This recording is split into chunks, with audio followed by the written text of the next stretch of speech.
বাংলাদেশের অন্যতম সংগঠক প্রিয় জুলাই যোদ্ধা প্রিয় বোন লাভলি আক্তার খুশি আপা। আসসালামু আলাইকুম। বিসমিল্লাহির রহমানির রহিম।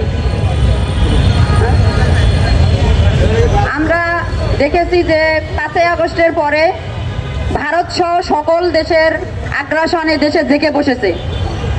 আমরা দেখেছি যে এই ইন্টারিম সকল দেশের আগ্রাসনকে বাংলাদেশে আস্থা দিয়েছে এবং জায়গা করে দিয়েছে। এই ইন্টারিমকে বলতে চাই, আপনি তো এই 20 মাসে কোনো কাজ করতে পারেননি, কোনো হত্যার বিচার করতে পারেননি, কোনো শহীদ হাদি থেকে শুরু করে কোনো হত্যারই বিচার করতে পারেননি। আপনি কেন ব্যর্থ হয়ে গেলেন? জনগণ আপনার কাছে জবাব দিয়ে যাবে। আপনি সংস্কার এবং পরিবর্তনের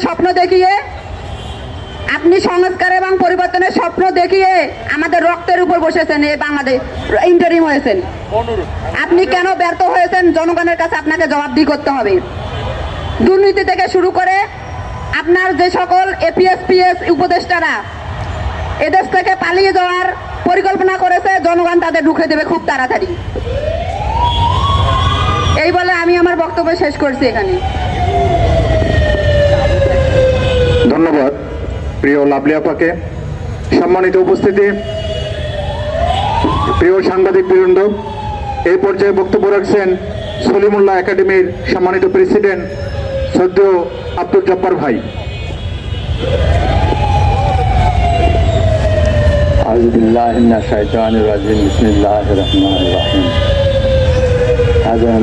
আসসালামু আলাইকুম।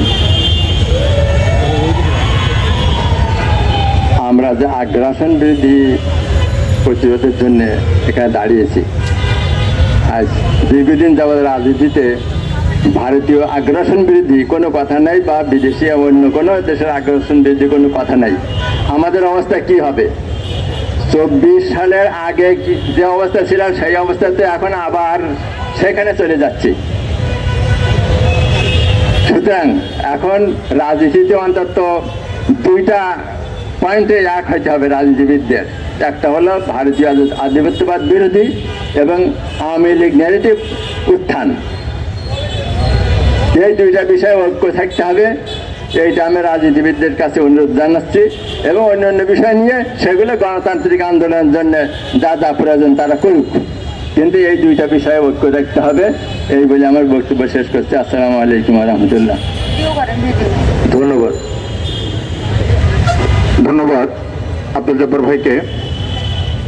সম্মানিত সাংবাদিকবৃন্দ, এই পর্যায়ে আগ্রাসন বিরোধী মানববন্ধনে বক্তব্য রাখছেন বিকল্প ছায়ার অন্যতম সংগঠক প্রিয় ভাই আব্দুল হান্নান ভাই। আসসালামু আলাইকুম। বিকল্প ছায়া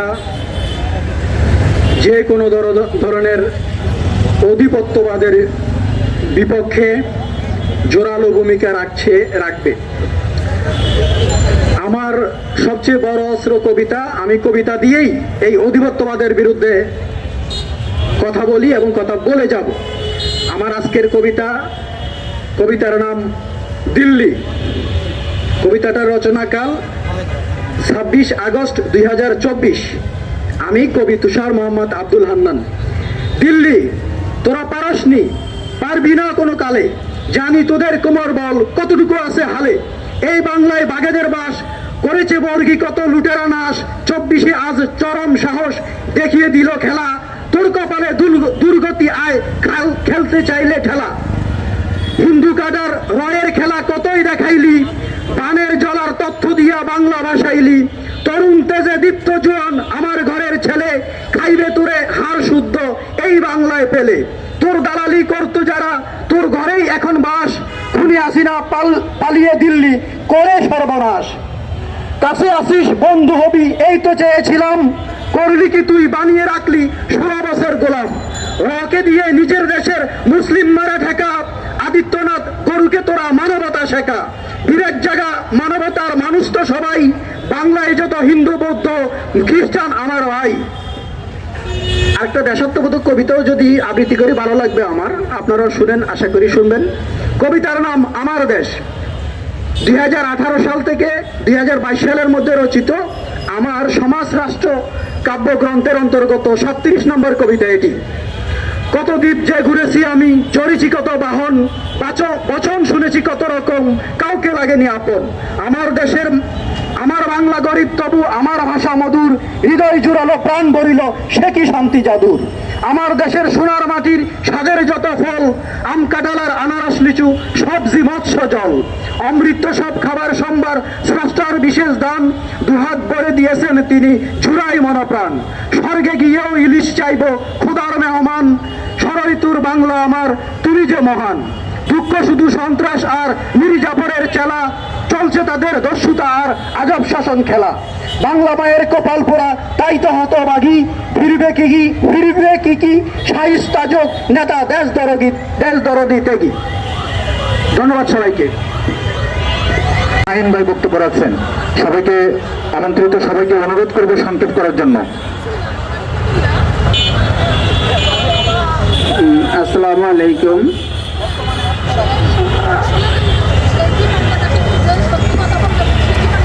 আসলে ভারতীয় আগ্রাসন বিরোধী এখন যেই অবস্থা, যে আমরা প্রথম থেকেই এই ভারতীয় আগ্রাসন বিরোধী এবং আওয়ামী লীগ আসলে এর আগে যখন ক্ষমতায় ছিল তখন কিন্তু এরকম ছিল না।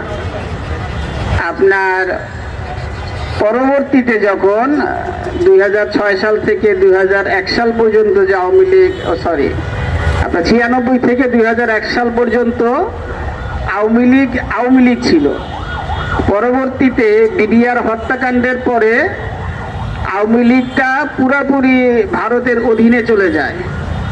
তো সেইখান থেকেই এই 15 বছরের এই দীর্ঘ ভারতীয় আধিপত্যবাদ, তো এখন আমাদের এই আন্দোলন সংগ্রাম এত প্রাণ ঝরে গেল, এত আহত হলো, তো আমাদের এই বৃদ্ধ মুরব্বী এমনভাবে কথা বলল যেন ছাত্ররা ওনার প্রাণ ভোমরা।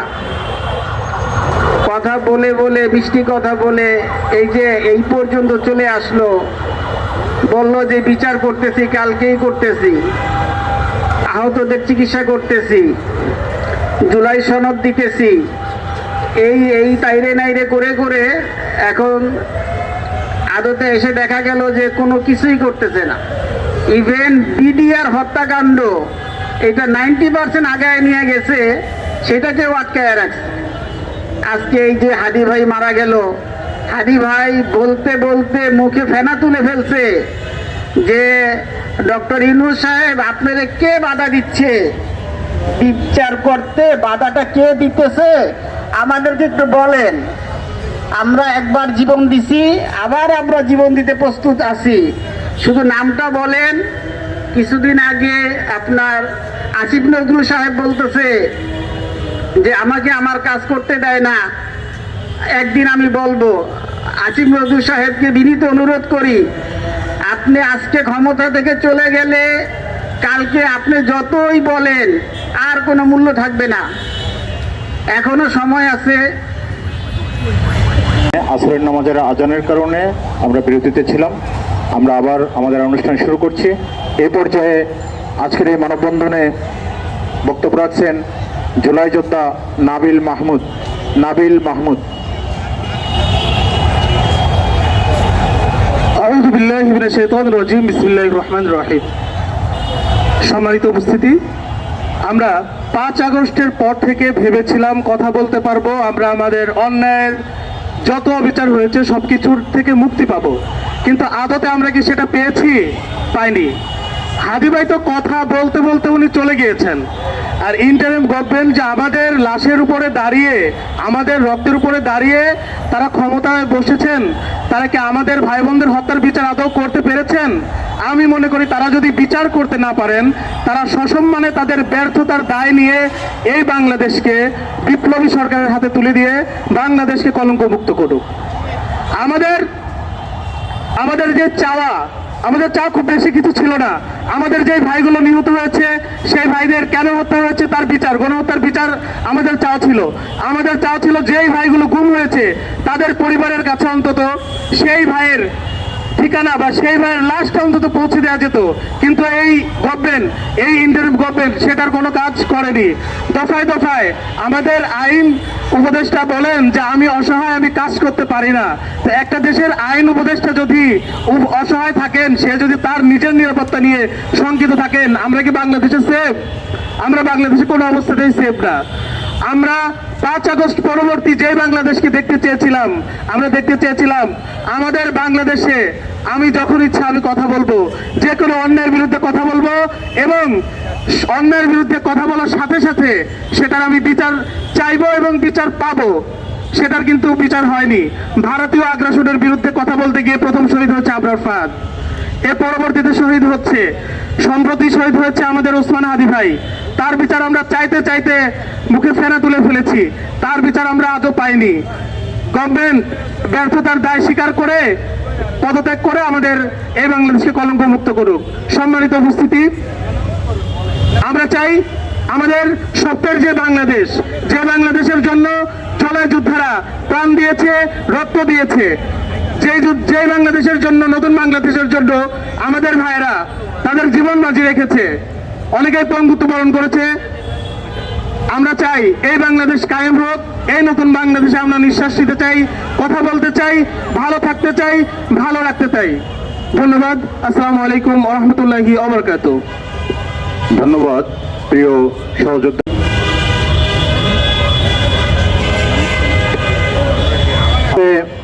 ঐক্যবদ্ধ জুলাই শক্তির সম্মানিত উপদেষ্টা,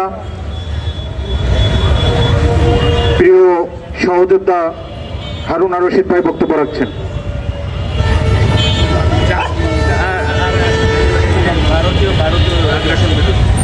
বিসমিল্লাহির রহমানির রহিম। আজকের সভার সম্মানিত সভাপতি, মঞ্চে উপস্থিত বিভিন্ন রাজনৈতিক দলের নেতৃবৃন্দ ও আমাদের বন্ধুবর, আমার সংগ্রামী শুভেচ্ছা গ্রহণ করুন। আমাদের দেশ স্বাধীন হয়েছিল 1971 সালের 16ই ডিসেম্বর এবং ভারতও একটা যুদ্ধ করেছিল ওই সময়। ওই যুদ্ধটা ছিল, ওদের যুদ্ধটা ছিল 13 দিনের। 3 তারিখে যুদ্ধটা শুরু হয়েছিল, ওটাও 16 ডিসেম্বর শেষ হয়েছিল। আমাদেরও যুদ্ধ শেষ হয়েছে 10 মাস পর। তাদের সাথে আমাদের একটা কমন ইন্টারেস্ট ছিল, তারা চেয়েছিল পাকিস্তান ভাঙতে আর আমরা চেয়েছিলাম আমাদের স্বাধীনতা। এইখানে দুজনের মধ্যে আমাদের একটা মিল হয়েছিল। এই কমন ইন্টারেস্টে আমরা দুজনে পাকিস্তানের বিরুদ্ধে যুদ্ধ করেছি, আমরা দুজনেই জিতেছি এবং ভারত পাকিস্তান ভাঙতে সফল হয়েছে এবং আমরা স্বাধীনতা পেয়েছি। কিন্তু এর পিছনেও একটি সূক্ষ্ম চাল ছিল ভারতের। তখন আমাদের এই দেশে যারা নেতৃত্ব দিত তারা বুঝে নাই বা জনগণের কাছে প্রকাশ করে নাই। তাদের আরেকটি চাল হলো যে তারা বাংলাদেশকে পাকিস্তান থেকে স্বাধীন করার পরে সেটা দখল করার প্রক্রিয়া করবে এবং সেই প্রক্রিয়ার অংশ হিসাবে 1971 থেকে 72 পর্যন্ত শেখ মুজিবের শাসন, যেটা আওয়ামী লীগের মাধ্যমে ভারতের শাসন বললেই চলে, সেই আধিপত্যবাদের শাসন শুরু করেছিল এবং জেনারেল উবানের নেতৃত্বে তখন রক্ষী বাহিনী গঠন করা হয়েছিল, যাতে আজকে যারা আমরা বাংলাদেশ পন্থী, আজকে আমরা যারা জুলাই যোদ্ধা, তারা যেন সেই সময়কার বাংলাদেশপন্থী জুলাই যোদ্ধাদেরকে নিচ্ছিন্ন করতে পারে এবং নিচ্ছিন্ন করেছে। এই বাহিনী প্রায় 37,000 নেতাকর্মীকে হত্যা করেছে। পরবর্তীতে 15ই আগস্ট 1972-এ প্রথম বিপ্লব হয়। সেই বিপ্লবের মাধ্যমে আমরা ভারতীয় আধিপত্যবাদকে প্রতিহত করি, কিন্তু সেই বিপ্লব ঘটতে না ঘটতেই পরবর্তী 3রা নভেম্বর আরেকটি প্রবৃদ্ধি বিপ্লব কায়েম হয়ে ভারতীয় আধিপত্যবাদ আবারও জেগে বসতে চেষ্টা করে। অবশেষে 1975 সালের 7ই নভেম্বর দেশপ্রেমিক কর্নেল তাহেরের নেতৃত্বে আমরা সিপাহী জনতা মিলে, অর্থাৎ ওই বিপ্লবে বাংলাদেশের জনগণ এবং বাংলাদেশের সেনাবাহিনী ঐক্যবদ্ধভাবে একটা ভারতীয় আধিপত্যবাদের বিরুদ্ধে আমরা বিপ্লব করি এবং তারপরে আমরা আবার স্বাধীন হয়।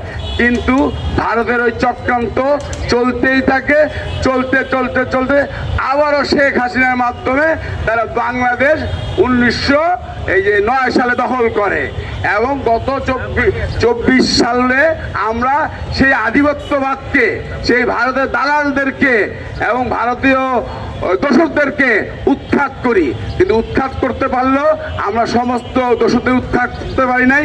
কিছু দালাল, কিছু দোসর, কিছু এজেন্ট, অর্থাৎ আমাদের লিস্টে 1,20,000 আছে, তার থেকে হাজার খানিক এজেন্ট হয়তো পালিয়ে গেছে। সেই হিসাবে 1,19,000 এজেন্ট এখনো এই দেশে সক্রিয়।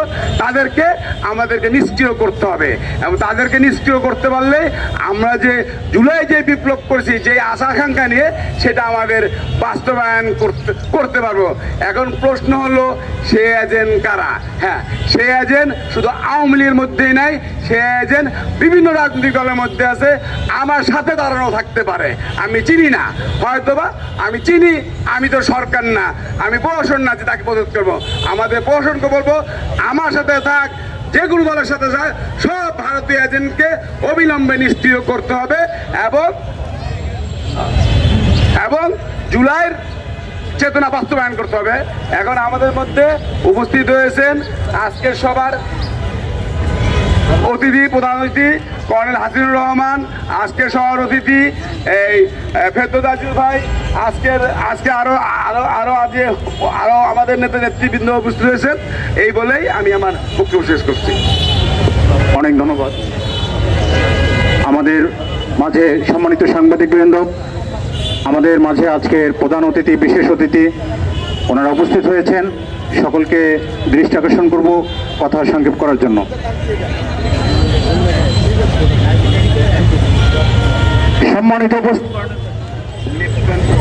সম্মানিত সাংবাদিকবৃন্দ, ভারতীয় আধিপত্যবাদ সহ আগ্রাসী সকল শক্তির বিরুদ্ধে বিকল্প ছায়া বাংলাদেশের উদ্যোগে আজকে শাহবাগে হাদি চত্বরের সম্মুখে মানববন্ধনে এ পর্যায়ে বিশেষ অতিথির বক্তব্য রাখছেন লেফটেন্যান্ট কর্নেল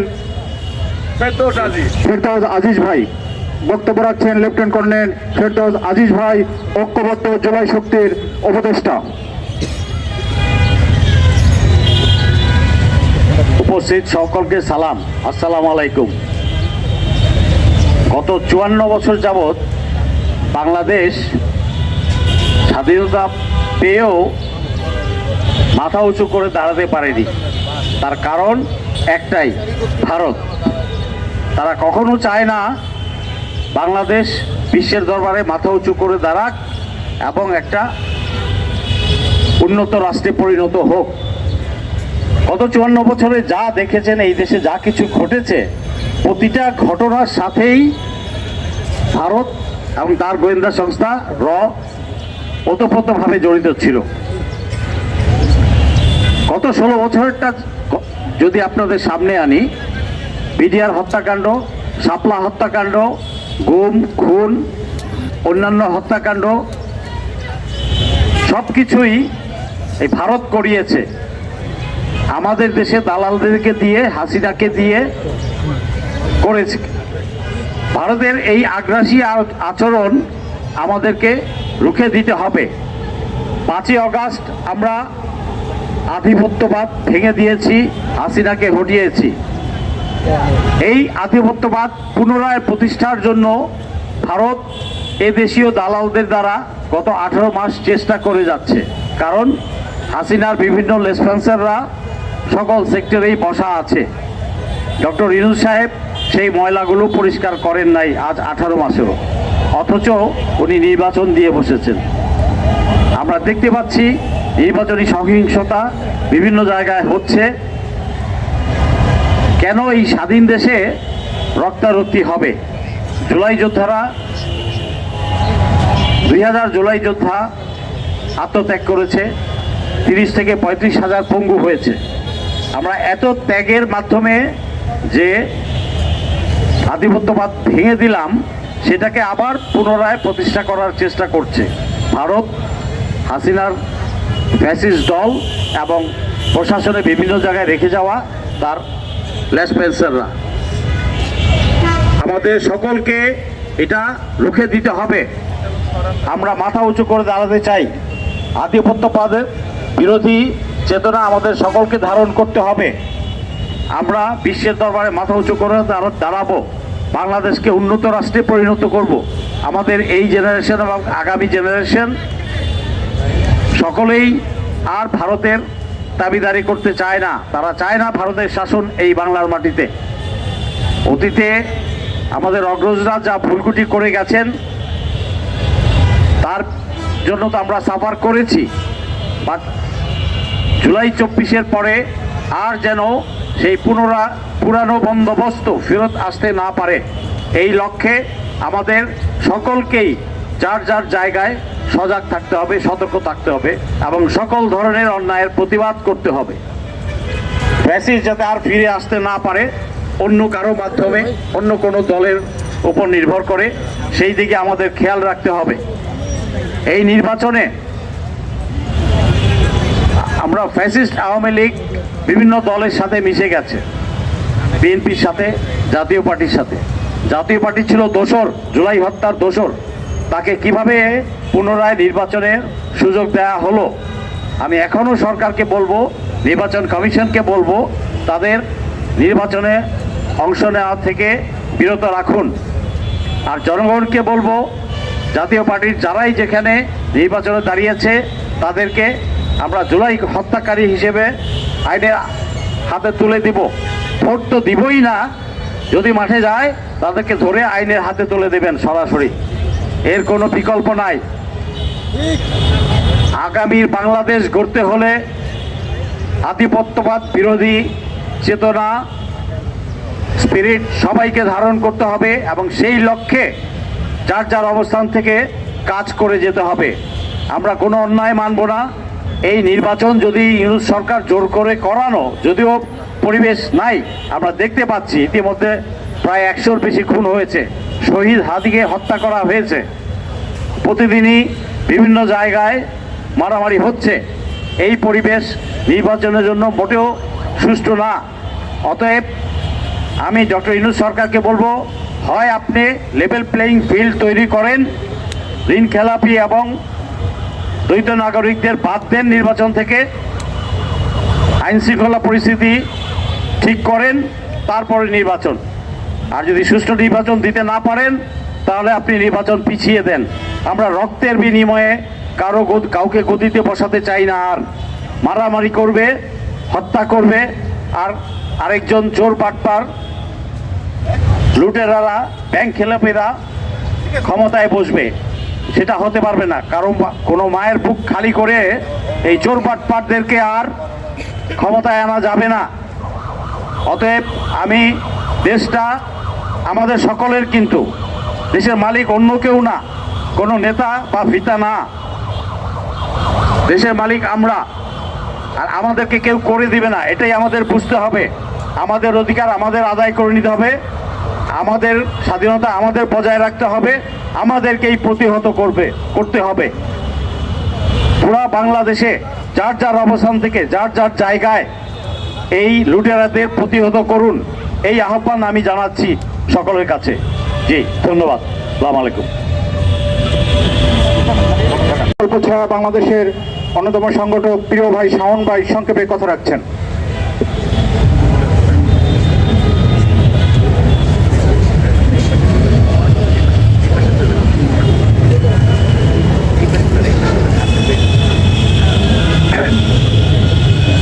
বিকল্প ছায়া বাংলাদেশের আজকের আয়োজন, ভারতের আধিপত্যবাদ বিরোধী আমাদের যে সমাবেশ,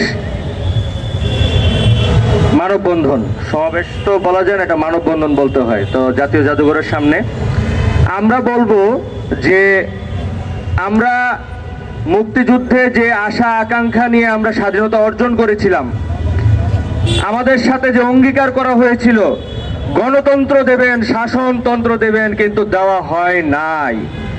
আর এই পথ বন্ধ করা হয়েছিল ৭২-এর সংবিধান দিয়ে।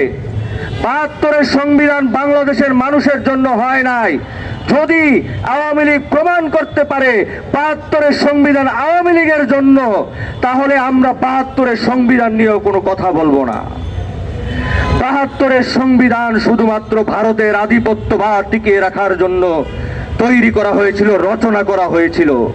উনি গণতন্ত্র দেন নাই, উনি জাসাসের 30 থেকে 40 হাজার নেতাকর্মীকে হত্যা করেছেন। তারপরে কি করলেন? বাকশাল কায়েম করলেন, গণতন্ত্র দেন নাই। উনি আমাদের সাথে ছলনা ছল ছাতুরি দিয়ে রাষ্ট্র পরিচালনার চেষ্টা করলেন।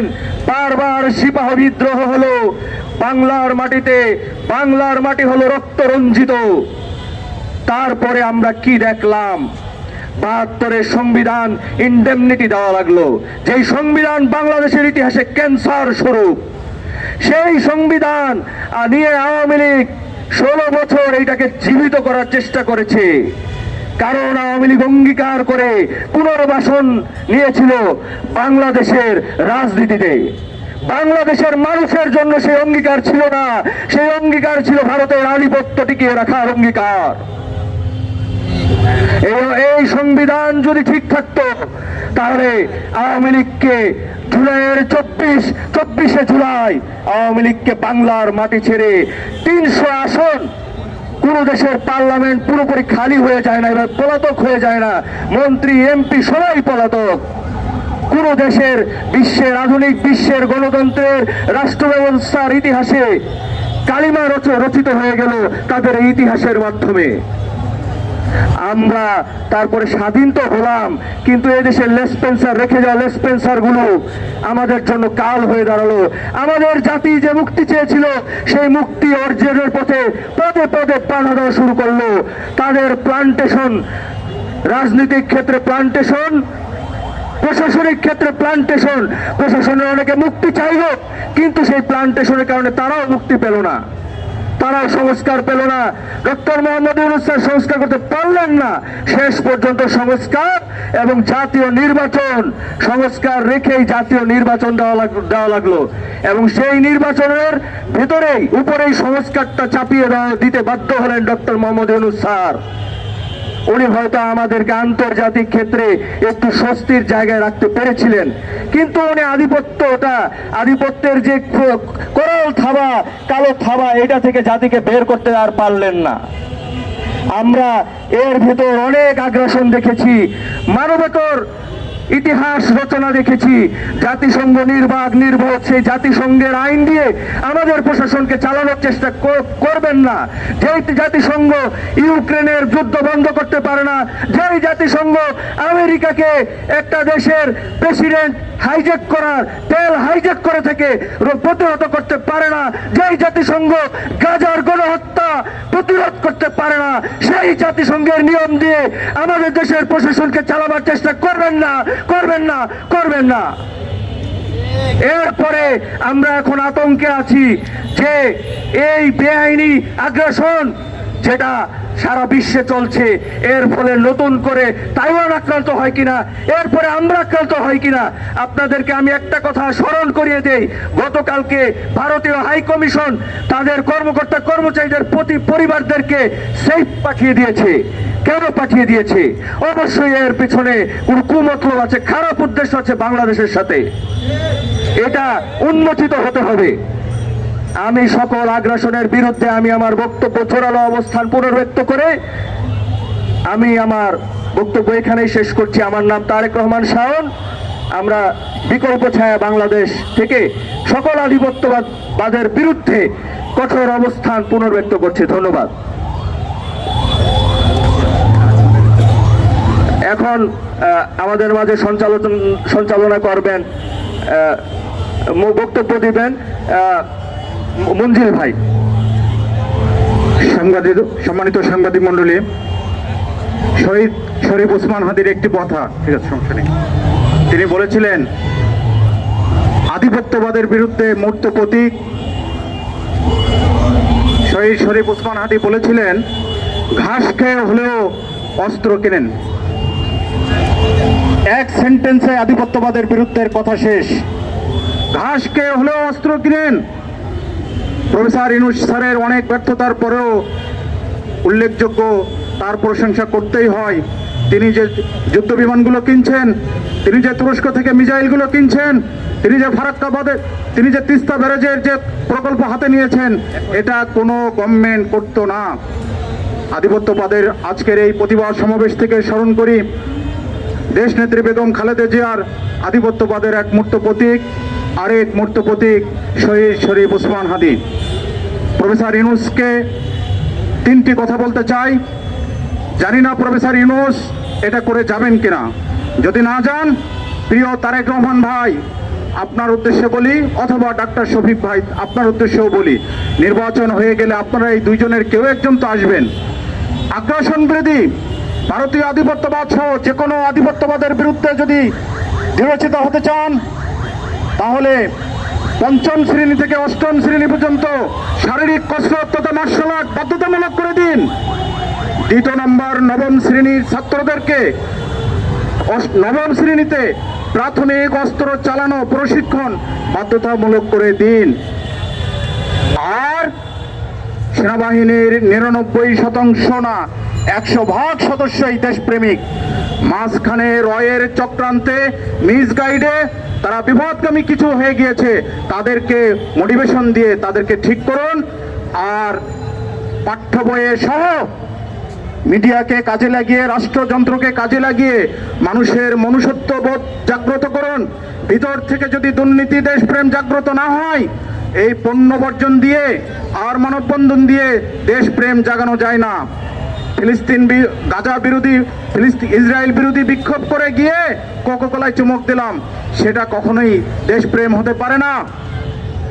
প্রিয় সাংবাদিক বৃন্দ, প্রফেসর ইউনূস সাহেব নির্বাচন দিয়ে যাচ্ছেন, কিন্তু অথর্ব এক স্বরাষ্ট্র উপদেষ্টা আইন শৃঙ্খলা বাহিনীর প্রত্যেকটা সদস্য তার সন্তান তুল্য, র্যাবের চৌকস অফিসার অস্ত্র উদ্ধারে নিহত হয়, অপদার্থ উপদেষ্টা কিছুই করতে পারে না।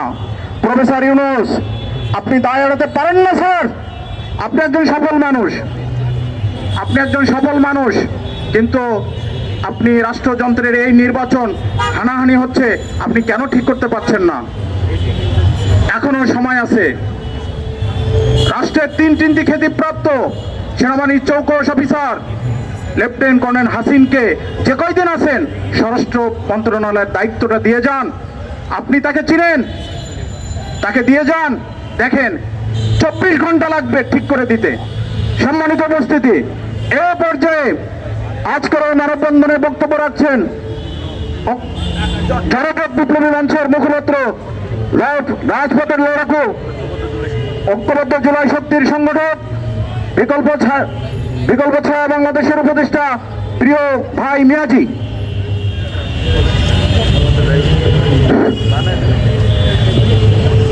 বিসমিল্লাহির রহমানির রহিম।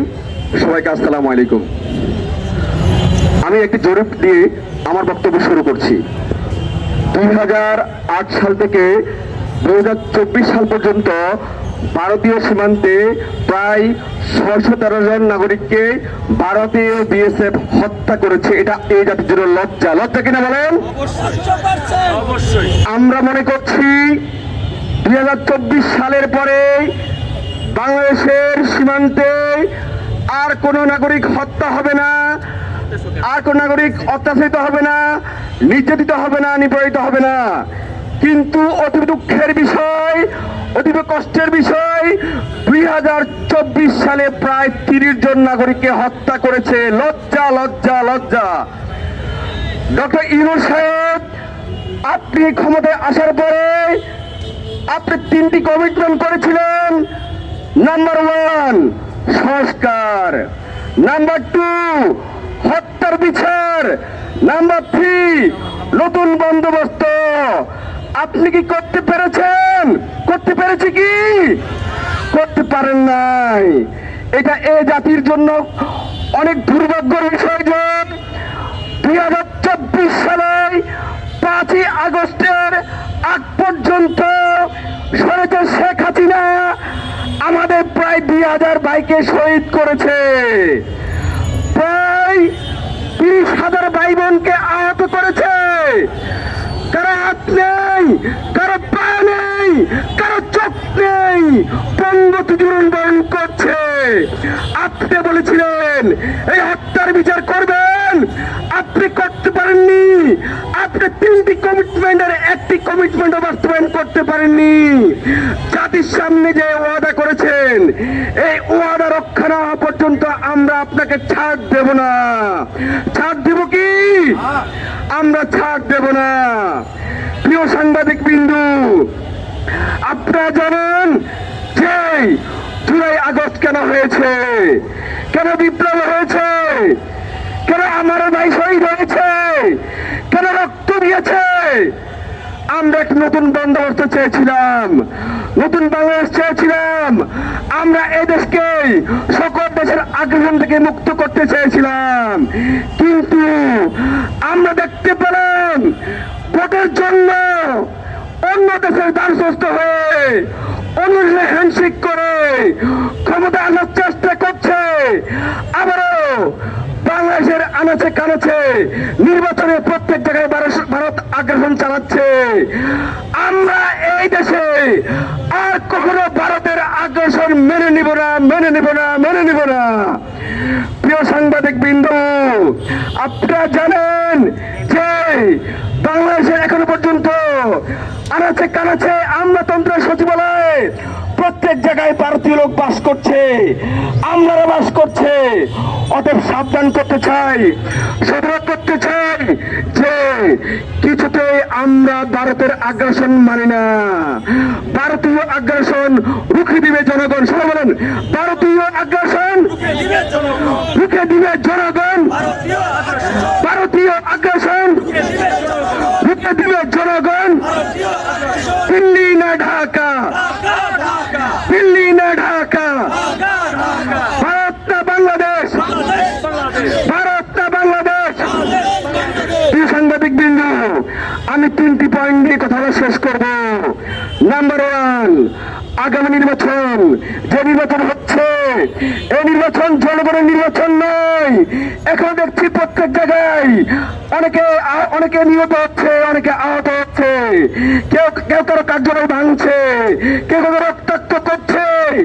আমরা এমন নির্বাচন চাই না যে নির্বাচনে আমার ভাই খুন হবে, যে নির্বাচনে আহত হবে, যে নির্বাচনে রক্তাক্ত হবে, যে নির্বাচনে প্রাণ দিতে হবে।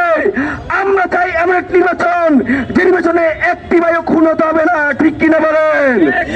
আমরা চাই এমন এক নির্বাচন যে নির্বাচনে প্রত্যেক দল হাসি মুখে অংশগ্রহণ করবে এবং মেনে নিবে।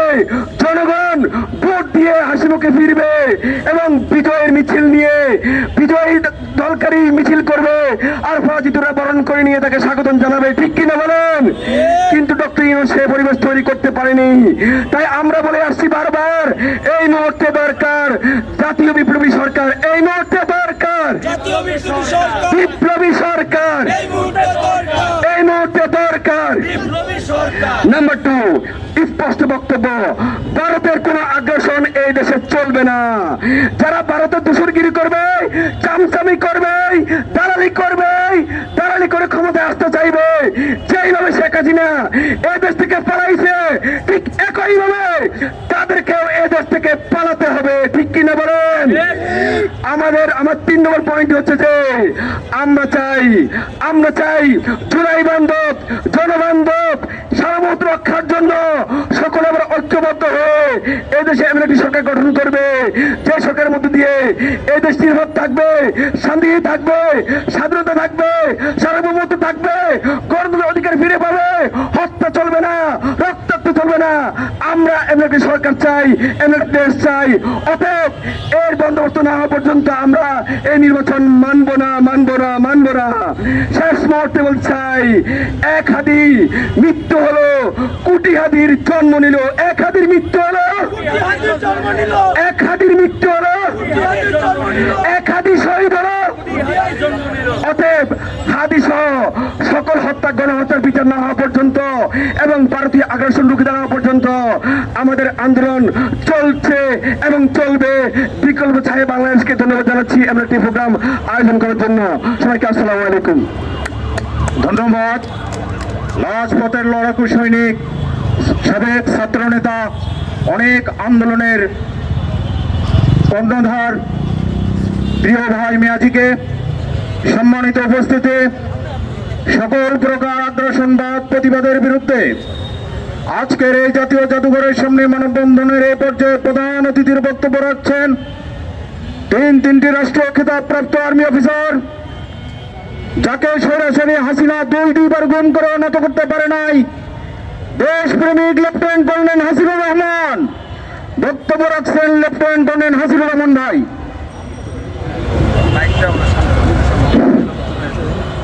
বিসমিল্লাহির রহিম। উপস্থিত সবাই আসসালামু আলাইকুম। আমরা আমাদের এই বিপ্লবের ক্রান্তি লগ্নে আমরা এত রক্ত দিয়েছি, এত আহত হয়েছি, কিন্তু আমাদের দুর্ভাগ্য আমরা কাঙ্ক্ষিত লক্ষ্যে পড়তে পারি নাই, একটা সঠিক সমীকরণে আসতে পারি নাই।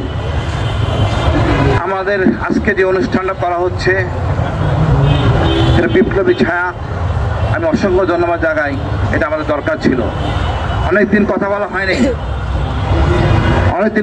হয়নি। ভারতের আধিপত্য দিন দিন বেড়ে গেছে। আমাদের এই ভারতের আধিপত্যের বিরুদ্ধে কথা বলতে হবে। আমাদের হাদি ভাইয়ের বিচারটা পাই নাই। উনি ছিলেন আমাদের কণ্ঠস্বর। এখন এই কণ্ঠস্বর আমাদের সবার। আমরা চাই আমার যা আছে তা নিয়ে থাকবো।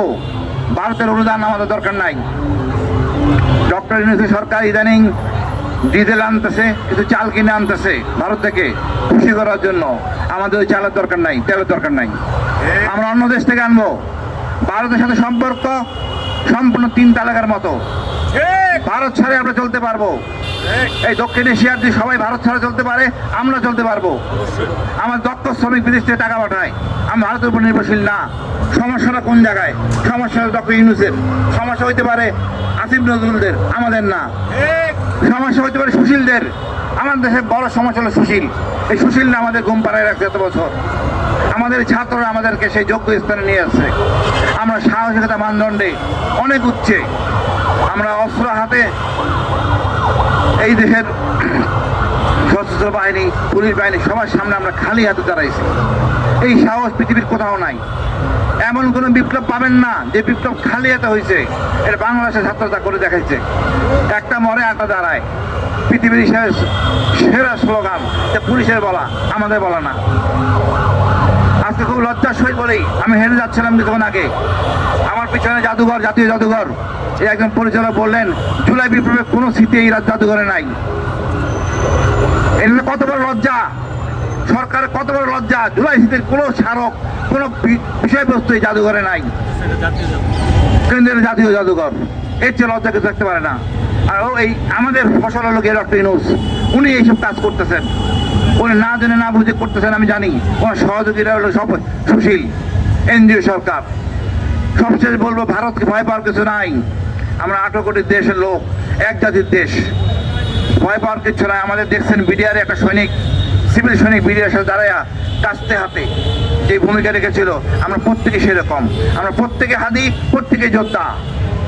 আমার যা আছে তা নিয়ে যুদ্ধ করব। ভারত তার ভয়ে পরিবার নিয়ে চলে যাচ্ছে, যাক, সব নিয়ে চলে যাওয়ার দরকার নেই আমাদের ভারতের। আমরা কাউকে আঘাত করব না যতক্ষণ আমি আঘাতপ্রাপ্ত না হব। আমার ধর্ম কাউকে আঘাত করতে বলে না। আমার সুন্দর ধর্ম, এটা নিয়ে আমি ধারণ করতে চাই। সবাইকে নিয়ে আমরা বসবাস করব। তো ভারতের আধিপত্য এই দেশে চলবে না। আগামী নির্বাচনে বলি, দেখেন এই নির্বাচন হচ্ছে পূর্বের নিয়মকানুন মোতাবেক। সেই নিয়মকানুন মানা হচ্ছে না। দ্বৈত নাগরিক, ঋণ খেলাপিকে দেওয়া হচ্ছে নমিনেশন। আমি জানি ডক্টর ইউনূস নির্বাচন কমিশনার কি সমস্যা। আপনি পদত্যাগ করেন যদি না পারেন, পদত্যাগের কালটা সৃষ্টি করেন না পারেন, নাহলে জুতা মেলা পড়তে হবে আপনাদের। যে অবস্থা দাঁড় করাইছে তাতে দেখা যাচ্ছে এই নির্বাচনের সামনে নিয়ে যাওয়া সম্ভব না। আমি তো এই বড় বড় নেতা যারা বিদেশি দ্বৈত নাগরিক, এদেরকে বাদ দেওয়া ডিফিকাল্ট, আবার রাখাও ডিফিকাল্ট। আমার এই যারা ঋণ খেলাপি সব চোর, আমার চুরি করার জন্য নির্বাচন আসতেছে। এই দল তাদেরকে নির্বাচন করছে, এই জন্য তো বিপ্লব হয় নাই। তা আমি মনে করি এখন তো জাতীয় সরকার, এই সরকার হবে চেতনা ধারণ করবে বিপ্লবের, অতি দ্রুত সব সমস্যার সমাধান করবে। এছাড়া আমাদের দেশের কাঙ্ক্ষিত লক্ষ্যে পৌঁছতে পারবো না। এবং একটা গণভোট করে সংবিধান বাতিল করে নতুন সংবিধান লেখেন, যে আমাদের জনগণের সংবিধান হবে। আমরা ওই ভারতের সংবিধান মানতে চাই না। আমরা ওই চুপ করে সংবিধান দেখতে চাই না। এইসব বাদ আমার দেশে আমার মতো চলবে, যা জনকল্যাণকর সবার জন্য হয় সেটাই আমরা করব। সবার জন্য হবে সামরিক প্রশিক্ষণ বাধ্যতামূলক, এটাই দেশপ্রেমের অংশ। সকল রাজনীতিবিদদের অবশ্যই সামরিক প্রশিক্ষণ নিতে হবে, ওরাই সমস্যা, ওইটাই কোনো দেশপ্রেম নাই। আপনি মনে করেন 16টা বছর বিদেশে ছিল, 15 বছর, 10 বছর, 12 বছর থেকে আবার নির্বাচনে হাওয়া খাওয়ার জন্য আসছে এখানে লুটপাট করার জন্য। তাদের আগে প্রশিক্ষণ নিতে হবে, সামরিক প্রশিক্ষণ। দেশপ্রেম সৃষ্টি না করলে এরা আমাদের শাসন করতে পারবে না। আমি মনে করি সব দেশের সকল নাগরিক জনগণ কোনো কারণে অকারণে ভারত যাবেন না, এটাই আমার দেশপ্রেম। আমার সীমান্তে ঝামেলা করলে আমরা শিক্ষা দিয়ে দিব। আমার দেশে আঘাত করার সামর্থ্য ভারতের নাই, আসলে ওই তাল কাটা বেড়া আমরাই কেটে ফেলবো, বাকিটা আমরা জোড়া দিয়ে নিব। সুতরাং ভয় পাওয়ার কিছু নাই। দেখেন ভারত এমন একটা জাতি, চীনকে প্রচন্ড ভয় পায়, চীনের সীমান্তে সে লাঠি নিয়ে ডিউটি করে, আর আমার রাজনীতিবিদের জন্য তারা আমাদের গুলি করে। এই দোষটা আমাদের রাজনীতিবিদরা, এদেরকে পরিবর্তন করতে হবে। আমরা চাই নতুন প্রজন্মের রাজনীতিবিদরা আসুক, বুয়াদ ভাই আছে, আরো জ্ঞানী জ্ঞানী লোক আছে, আর আসুক, দেশ পরিবর্তন হবে। আমি তো কাজ করে খাই, ভিক্ষা করে তো খাই না। আমরা সবাই আমাদের সাথে থাকবেন। আমাদের দেখেন ভারতের একটা সন্ত্রাসী রাষ্ট্র, সকল সন্ত্রাসী সে আশ্রয় দিয়েছে। এটা উচিত ছিল বিডিআর কমিশনে লেখা আছে পরিষ্কার, এদেশে বিডিআর মারার পিছনে ভারত জড়িত, আন্তর্জাতিক মন্ডলে এটা বিচার করা যাইতো, কিন্তু করা হয় নাই। এটা দুর্ভাগ্য আমাদের। আমি চাইবো ডক্টর ইউনূস জরুরি ভিত্তিতে এই বিডিআর ইস্যুটা নিয়ে আন্তর্জাতিক মন্ডলে মামলা করবেন। ভারতকে জঙ্গি রাষ্ট্র হিসেবে প্রতিষ্ঠিত করার জন্য আন্তর্জাতিক মন্ডলের জন্য চেষ্টা করবেন। ভারতই আমাদের একমাত্র শত্রু, আমৃত্যু শত্রু। এই শত্রুর সাথে কোনো ফয়সালা নাই। এবং এই ভারত একবার বললো ঐতিহাসিক শত্রু, আসলে বললো আমৃত্যু শত্রু। আপনি সবাইকে বিশ্বাস করতে পারেন, সাতকেও বিশ্বাস করতে পারেন, যে ভারতের আওয়ামী লীগকে বিশ্বাস করা যাবে না। আমাদের হাদি ভাইকে চেতনা ধারণ করতে হবে সবাইকে। আমরা সবাই হাদি হবো ইনশাআল্লাহ, হাদি হয়ে বেঁচে থাকবো। ভারতের আধিপত্য আমরা মানব না, কোনোদিনের প্রতিষ্ঠা করতে দিব না। যারা করবেন তাদেরকে আমরা সম্মানের সহিত জেলে বলবো ইনশাআল্লাহ। ধন্যবাদ সবাইকে, আসসালামু আলাইকুম।